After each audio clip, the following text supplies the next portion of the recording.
Welcome to the Self-Awareness and Self-Compassion Podcast, formerly known as the Full Spectrum Feeling Podcast. I'm your host, Blaise Schwaller, life coach, mom, and former tattoo artist. I help people heal their past, speak their truth, and love the lives that they're living now. Join me here every week for conversations on how to live an imperfect but fully engaged life that embraces all the feels so that you can stretch into your best life while enjoying the you that's here right now.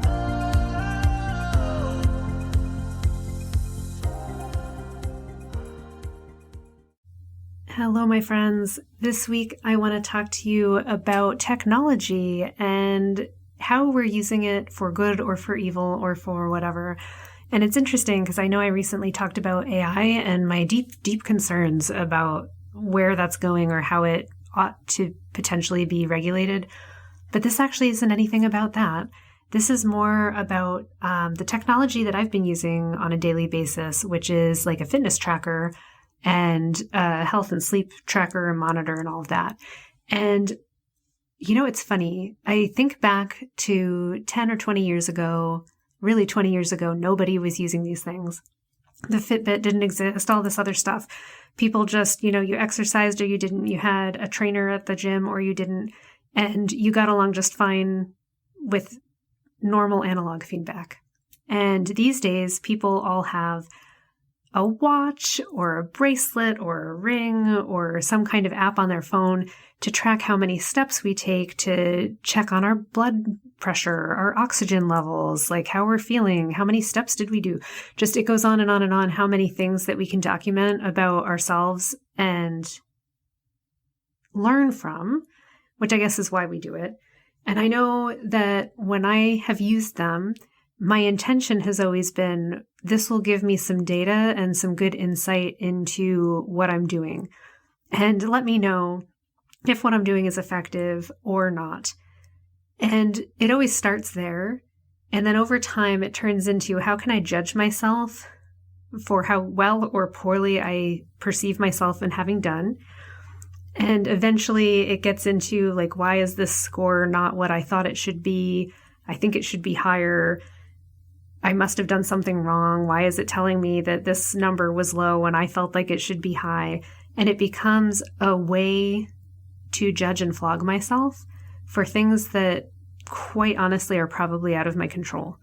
But the tracker makes me feel like I should be able to control it, or it is controllable. And I want to talk about it because I have feelings about my health tracker, and I don't know if you do too. So I'll start by saying I love data. I love getting more of it.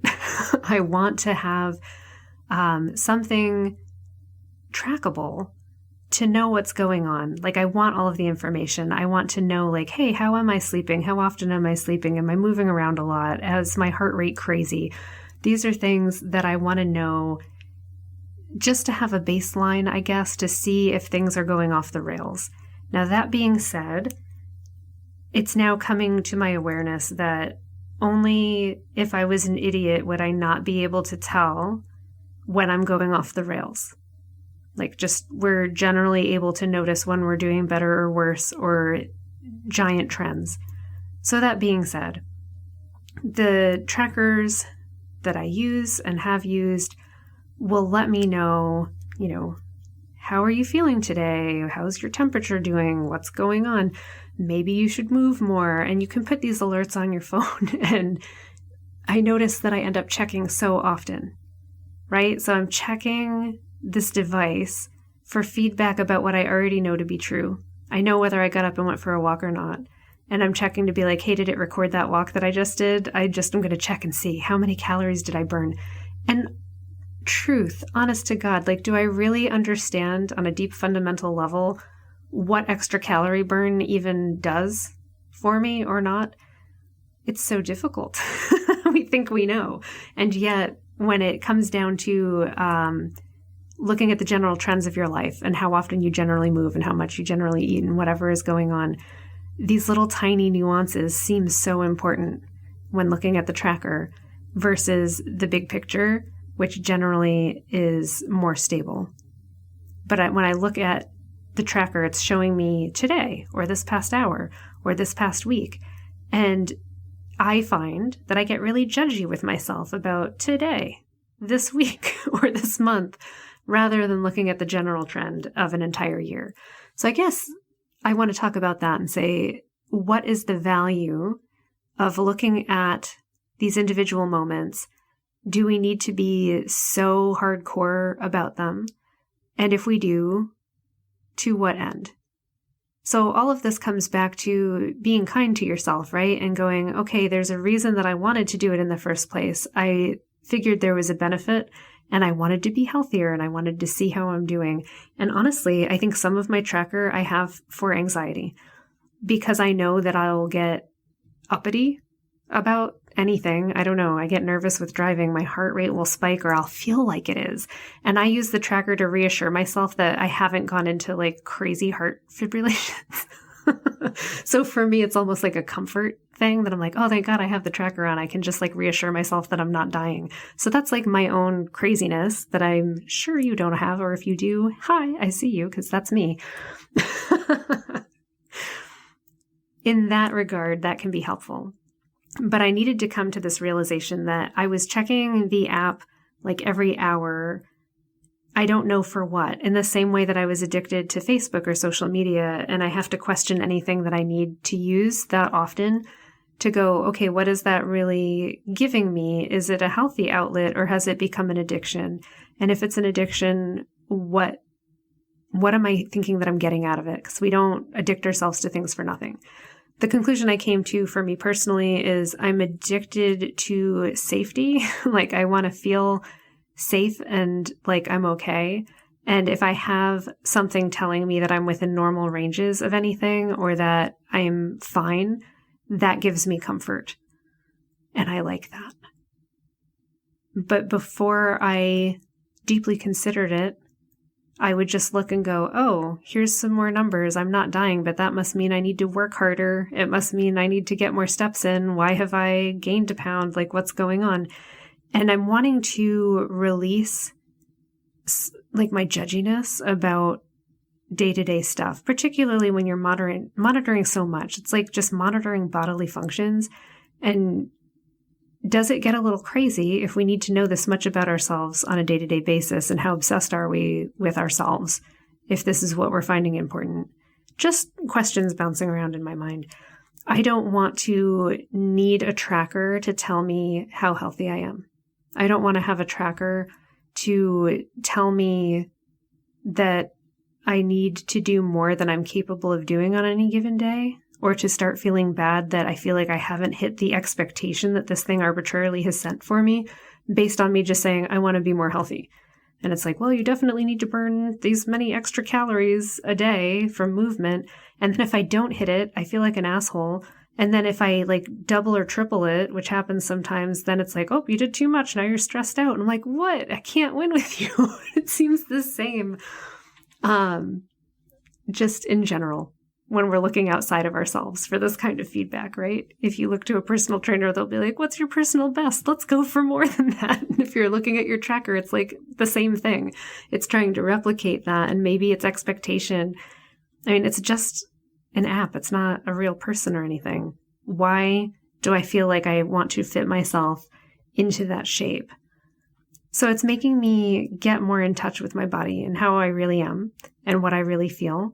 And I'm curious how you feel about your trackers, or if you use them at all, and how connected you feel to your body. And do you feel good about yourself when logging all these things, or if it automatically records them? Now, I relate to the kind of joy there is in going like, wow, I have proof. I have proof that I did stuff and that I'm moving and I'm enjoying my body. I also like getting feedback whenever I'm starting something new to go, oh, this seems to really have helped, or it seems to have caused other problems. And because we live with our phones constantly now, like there's no time that we're not without phones, it seems like the easiest place to log these things. Whereas I think in the past, we'd keep like a diary or a little log that you'd keep at your home gym or at the gym even. And that's not how we do things now. So I have to adjust with the times. But I more and more want to separate from these outside influences It's funny, like I hear myself talking and I go, oh my God, I'm becoming a freaking hermit. I'm just like, I'm just going to live my life off the grid. I don't want to be tracking myself on my phone. I don't want to be on social media and all of this stuff. And yet it's so useful and it exists and I'm going to use it because the technology is there. It's just so tempting and it's so easy. Isn't that part of it? But to bring it back to the point, I would ask, how are you using these technologies? Do you feel like they're a force for good in your life, or do you feel like they're causing other problems? And I would think no matter what we're doing, anything comes with its pros and cons. And what we need to do is evaluate, like, am I getting more good out of it than bad? And if so, how can I focus more on what's good and mitigate the bad effects? So for me, what I've taken away is I have a tendency to become obsessive about this data tracking. Knowing that about myself, where can I put limits in on how I'm interfacing with it? So I have some of the functions that I really appreciate. Like I like the body temperature tracking. I like that it'll let me know if I'm getting sick before I know that I'm sick. And I want to track sleep. But I find the cons for me is we want you to move this much and track this much calorie burn. And it never, ever, ever has seemed to line up with how I actually feel in a day and what I actually want to do. And maybe it's that my personal pattern isn't to be that predictable in a day. I'll do less and then I'll do way more and then I'll do less and then I'll do way more. And I tend to fluctuate that way. And then it evens out. If we were to do averages, it actually ends up being pretty much what it's projecting that it wants me to do, quote unquote. But I don't want to satisfy someone else. Like I'm thinking of it almost as a person, like I'm satisfying this tracker. I'm like, no, but I don't have to because it's not my boss. I'm my boss and I get to decide what's healthy and good for me. So I want you to have that ability in your own life and to recognize, have you given some of your personal power away for convenience's sake because you think it knows better than you or for whatever reason? But if you come back to the question, do I know when I feel good? If the answer is yes, that's awesome. Do I know when I'm not feeling great? And your answer is probably yes, also excellent. Do I need someone else to tell me when I've done exercise? Probably not. I'm pretty sure you notice when you do that. Do I need to know when, like someone else to tell me if I could have pushed myself harder? Again, the answer is you probably already know and have a good sense of that. So is looking at the feedback with whatever frequency you do making you feel better about yourself or making you feel worse about yourself? And if it's making you feel worse about yourself, what are you going to do about that? Are you going to have like a dear tracker, I'm breaking up with you kind of moment? Or are you going to do an experiment? So this is what a friend and I did with our little trackers is we said, let's take a month off and see how we live without the tracker, because we were both noticing we were getting anxious and judging ourselves about the numbers and comparing our scores every day and wondering if other people have better scores or better heart rates than us. And what about this? And what about that? And it wasn't feeling good anymore. So we're like, okay, October 1st, take off the ring, see what happens. And off we've gone.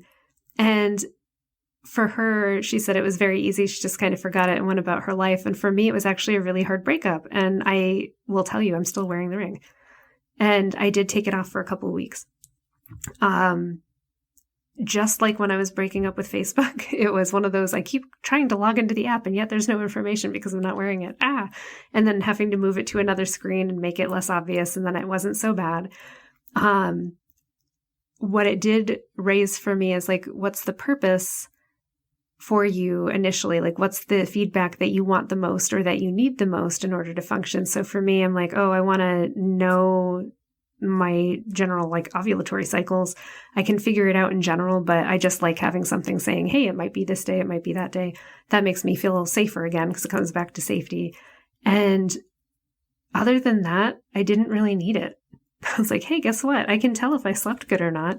Hey, guess what? I can tell if I ate too close to bedtime. Like I'm more comfortable with myself now in having had that experiment and taken the break to go, I don't need a device's feedback to let me know what I already know. And I'd rather pay attention for myself than look at a number. there are some numbers that I find beneficial that I could track in a more awkward and difficult way. Like, I don't want to have to take my temperature every morning for like a minute in bed before I get up. If I could just have something on that would do it for me, that's fabulous. So in that regard, I prefer that. But it let me know what the benefit truly is, the reason that I might want to use it in the first place. And the other one was also my anxiety, so that if I am having a moment where I'm having panic or stressed out, to be able to talk myself down and go, it's not as bad as you think it is. And according to this, like, you're just fine, because that makes me feel better. So I was like, oh, okay, well, you can use it for those two things, but how about we don't look at the scores? How about we don't have goals for the day? How about we don't have reminders about moving around, because that's just stressing you out and adding stress when clearly you don't need more of that. So having a little bit of an experiment with yourself to go, what's the real reason I'm using it? And is it to my benefit? How could I use it in that way and be responsible with the technology rather than letting it tell me all these fancy new things that it's going to track and like how great it is? So I got sucked in with that too, right? So these devices and the companies that make them, they keep trying to come up with more things to offer to give people like a better user experience or to have more stuff. For me personally, having more is not necessarily better. And I know I talk about it in this podcast all the time, that more is not necessarily better. And yet society seems to treat it as though it is the end all and be all. Got to give more, make more, do more, have more. For me, it definitely isn't. So as more and more features are rolling out, I do get sucked on board. Like, oh, isn't it great? I can track all these other things now too, but it just gives me more things to be anxious about. And that's just my personality. So I'm going to use it for what I use it for. I'm not going to track all these other things. If you find that I'm exceptionally nervous and you're like, Blaze, you seem like really panicked about everything. Are you tracking too many things? That's an okay thing to email me about. And I will take that advice. My friends, I hope that you are using technology for good and not for evil, that it's not stressing you out and that it is giving you the benefits that you signed on for. And if it's not, that you're brave enough to do the experiment, take the break, and take back your own opinion in your own life. And if it is serving you well, then that's awesome. Keep going with it and enjoy. Have an awesome week, and I look forward to seeing you next time. Thanks so much for joining me. If you enjoyed this podcast, please subscribe and share it with someone you love, and leave us a review. You can learn more and get some self-compassion tips and tricks by visiting coachwithblaze.com, where you can sign up to get my free booklet on overcoming anxiety, overwhelm, exhaustion, and burnout. I'm sending you so much appreciation and love, and I'll see you next time.